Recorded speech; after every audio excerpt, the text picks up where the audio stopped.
ভিডিওটি সর্বোচ্চ শেয়ারের আহ্বান জানাচ্ছি। আর মুশফিক ফজল আনসারী মানে আপনি কি গোষ্ঠীগত মানবতা নিয়ে কথা বলেন নাকি না আসলে এর বাহিরেও কোনো অবস্থান আছে?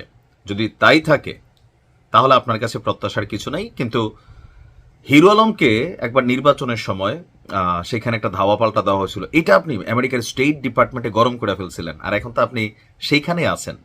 আজকে হিরো আলমের উপর যেই হামলা হয়েছে, ছবিগুলো এখানে তো সবগুলো দেওয়া যাচ্ছে না, কমিউনিটি গাইডলাইন চলে আসবে, আপনারা ফেসবুকে দেখে নেবেন যে মাথা থেকে পা পর্যন্ত কি পরিমাণ মারছে, মানে আমি ভাষায় প্রকাশ করতে পারবো না যে এই ছেলেটার সুস্থ হইয়া দ্বিতীয়বার আসে কিনা। দেখেন আলম রে নিয়ে অনেক আলোচনা আছে, সমালোচনা আছে।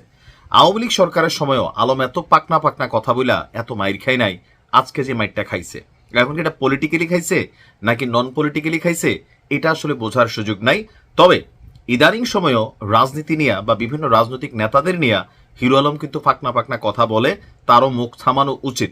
যাই হোক, মাত্র কিছুক্ষণ আগের আপডেট, হামলার শিকার হয়েছে হিরো আলম। আমি এই মাত্র খবরটা পাইলাম।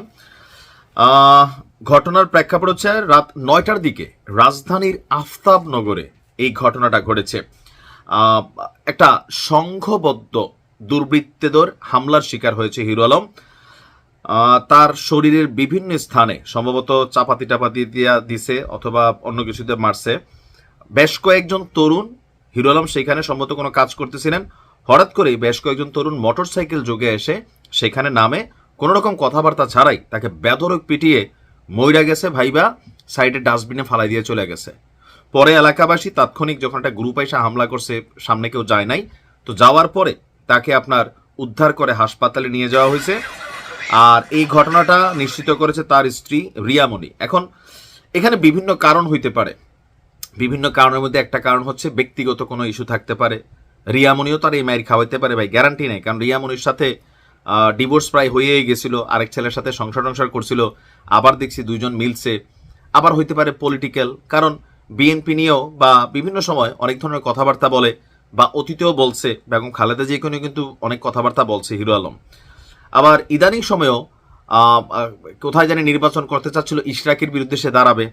তো এই যে যত বড় মুখ না তত বড় কথা, আলমেরও বোঝা উচিত বাবা এটা নতুন বাংলাদেশ, এখানে মুখ সামলাইয়া কথা বলা উচিত।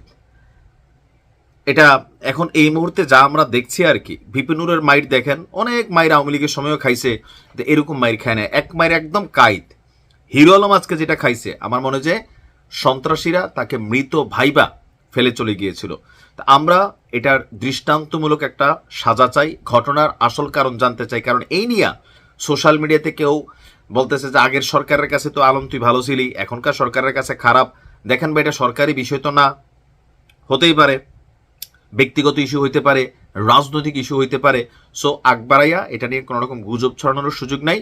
মূল মারের প্রকৃত কারণ হয়তো আলম সুস্থ হইলে আমরা একটু জানবো যে তার কে হামলা করছে, কার সাথে তার দ্বিধাদ্বন্দ্ব চলতেছিল, এটা জানতে চাই।